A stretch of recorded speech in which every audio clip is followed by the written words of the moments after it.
Because geometry is not a country somewhere near France. I was 14 and it was my first day of high school. I was happy about that. And I was most especially excited about my first geometry class.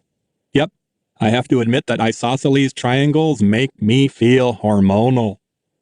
Most guys, no matter what age, get excited about curves and circles, but not me. Don't get me wrong, I like girls and their curves, and I really like women and their curvier curves. I spent hours in the bathroom with a magazine that has 1,000 pictures of naked movie stars. Naked woman plus right hand equals happy, happy, joy, joy. Yep, that's right. I admit that I masturbate. I'm proud of it. I'm good at it. I'm ambidextrous. If there were a professional masturbators league, I'd get drafted number 1 and make millions of dollars. And maybe you're thinking, well, you really shouldn't be talking about masturbation in public. Well, tough. I'm going to talk about it because everybody does it and everybody likes it. And if God hadn't wanted us to masturbate, then God wouldn't have given us thumbs. So I thank God for my thumbs. But the thing is, no matter how much time my thumbs and I spend with the curves of imaginary women, I am much more in love with the right angles of buildings. When I was a baby, I'd crawl under my bed and snuggle into a corner to sleep. I just felt warm and safe, leaning into 2 walls at the same time. When I was 8, 9, and 10, I slept in my bedroom closet with the door closed. I only stopped doing that because my big sister Mary told me that I was just trying to find my way back into my mother's womb. That ruined the whole closet thing.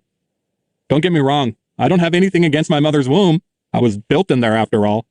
So I have to say that I am pro-womb. But I have zero interest in moving back home, so to speak.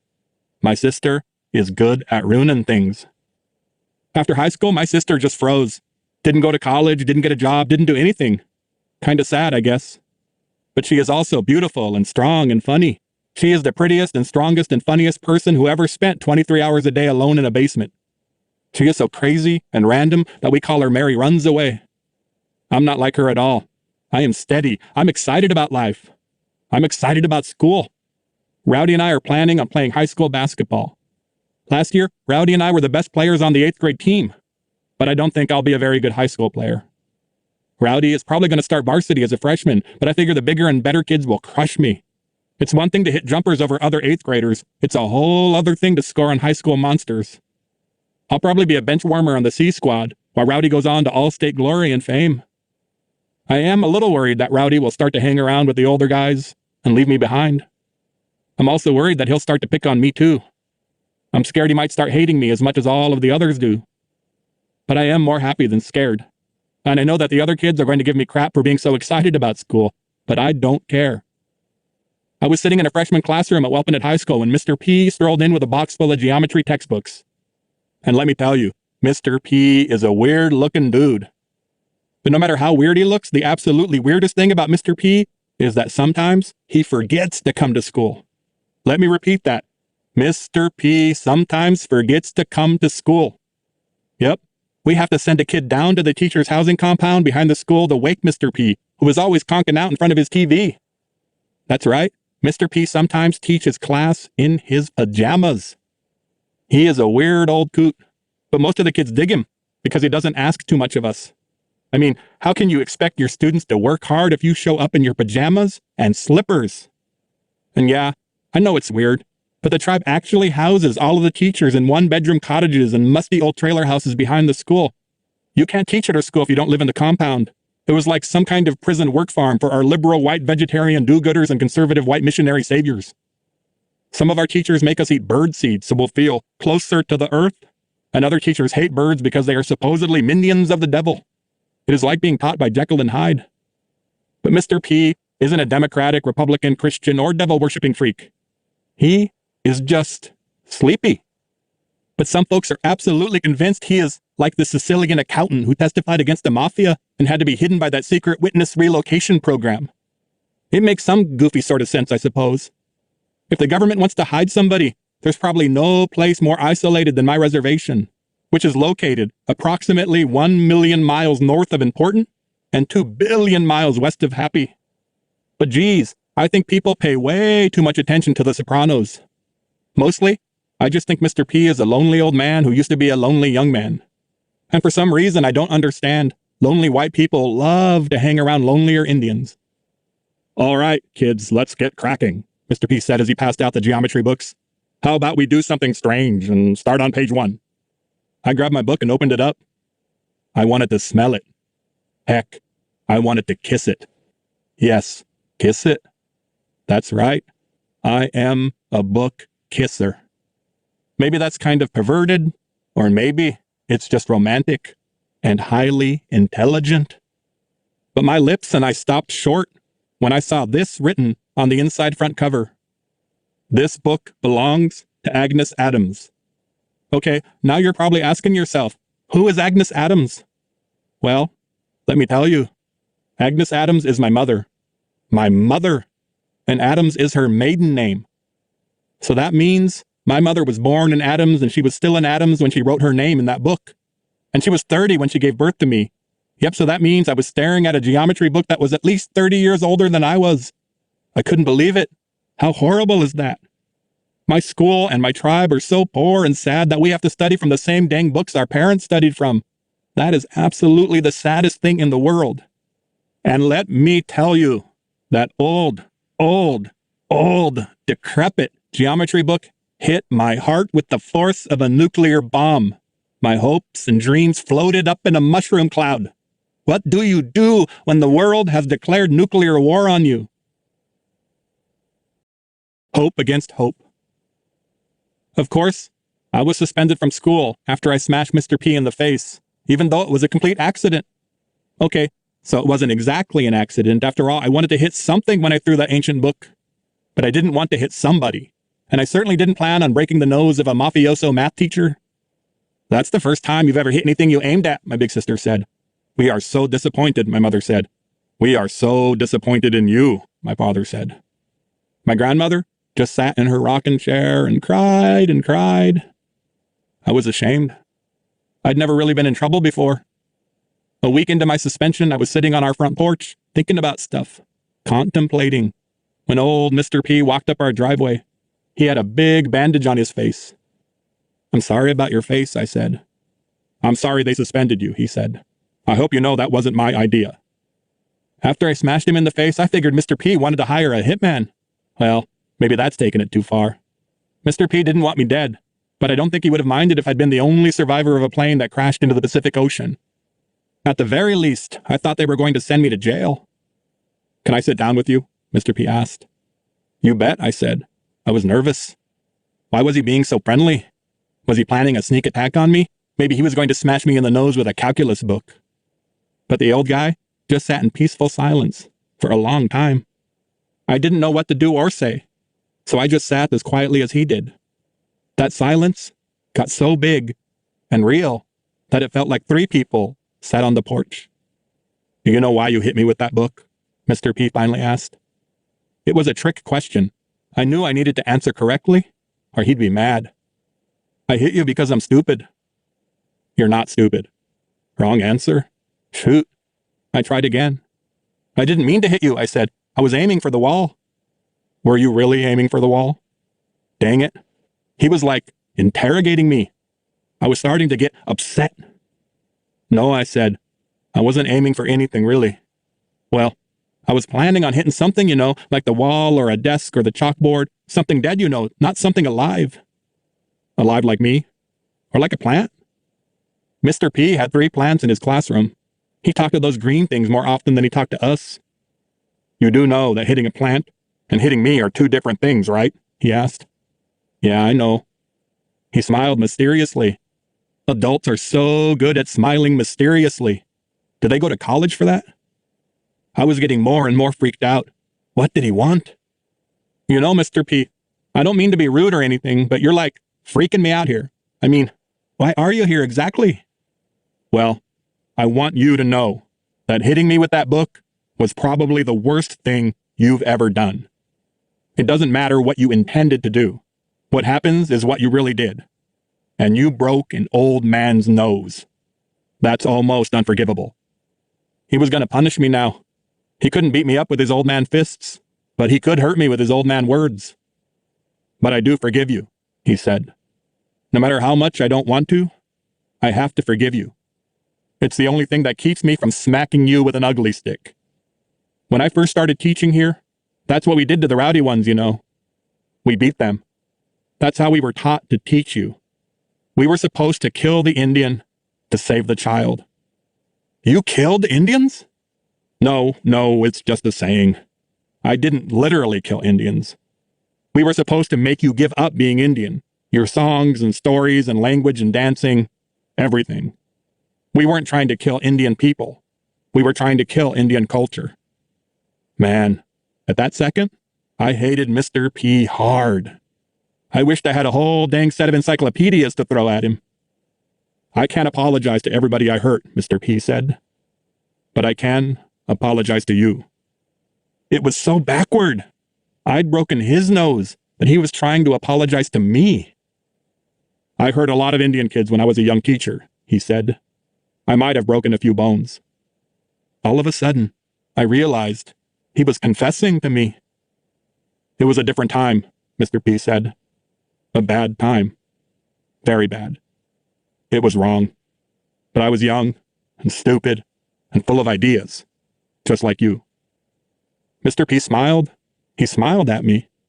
There was a piece of lettuce stuck between his front teeth. You know, he said, I taught your sister too. I know. She was the smartest kid I ever had. She was even smarter than you. I knew my sister was smart, but I'd never heard a teacher say that about her. And I'd never heard anybody say that she was smarter than me. I was happy and jealous at the same time. My sister, the basement mole rat, was smarter than me? Well, I said, my mom and dad are pretty smart too, so I guess it runs in the family. Your sister wanted to be a writer, Mr. P said. Really? I asked. I was surprised by that. She'd never said anything about that to me or to mom and dad or to anybody. I never heard her say that, I said. She was shy about it, Mr. P said. She always thought people would make fun of her. For writing books? People would have thought she was a hero around here. Maybe she could have made movies or something too. That would have been cool. Well, she wasn't shy about the idea of writing books. She was shy about the kind of book she wanted to write. What kind of books did she want to write? I asked. You're going to laugh. No, I'm not. Yes, you are. No, I'm not. Yes, you are. Jeez, we had both turned into 7-year-olds. Just tell me, I said. It was weird that a teacher was telling me things I didn't know about my sister. It made me wonder what else I didn't know about her. She wanted to write romance novels. Of course, I giggled at that idea. Hey, Mr. P said, you weren't supposed to laugh. I didn't laugh. Yes, you laughed. No, I didn't. Yes, you did. Maybe I laughed a little. A little laugh is still a laugh. And then I laughed for real. A big laugh. Romance novels, I said. Those things are just sort of silly, aren't they? Lots of people, mostly women, love them, Mr. P said. They buy millions of them. There are lots of writers who make millions by writing romance novels. What kind of romances? I asked. She never really said, but she did like to read the Indian ones. You know the ones I'm talking about. Yes, I did know. Those romances always featured a love affair between a virginal white schoolteacher or preacher's wife and a half-breed Indian warrior. The covers were hilarious. You know, I said, I don't think I ever saw my sister reading one of those things. She kept them hidden, Mr. P said. Well, that is a big difference between my sister and me. I hide the magazines filled with photos of naked women. My sister hides her tender romance novels that tell stories about naked women and men. I want the pictures. My sister wants the words. I don't remember her ever writing anything, I said. Oh, she loved to write short stories, little romantic stories. She wouldn't let anybody read them, but she'd always be scribbling in her notebook. Wow, I said. That was all I could say. I mean, my sister had become a humanoid underground dweller. There wasn't much romance in that. Or maybe there was. Maybe my sister read romances all day. Maybe she was trapped in those romances. I really thought she was going to be a writer, Mr. P said. She kept writing in her book, and she kept working up the courage to show it to somebody, and then she just stopped. Why? I asked. I don't know. You don't have any idea? No, not really. Had she been hanging on to her dream of being a writer, but only barely hanging on, and something made her let go? That had to be it, right? Something bad had happened to her, right? I mean, she lived in the frickin' basement. People just don't live and hide in basements if they're happy. Of course, my sister isn't much different from my dad in that regard. Whenever my father isn't off on a drinking binge, He spends most of his time in his bedroom, alone, watching TV. He mostly watches basketball. He never minds if I go in there and watch games with him. But we never talk much.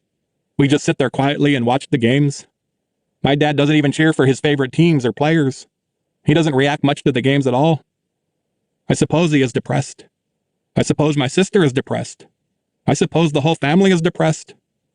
But I still want to know exactly why my sister gave up on her dream of writing romance novels. I mean, yeah, it is kind of a silly dream.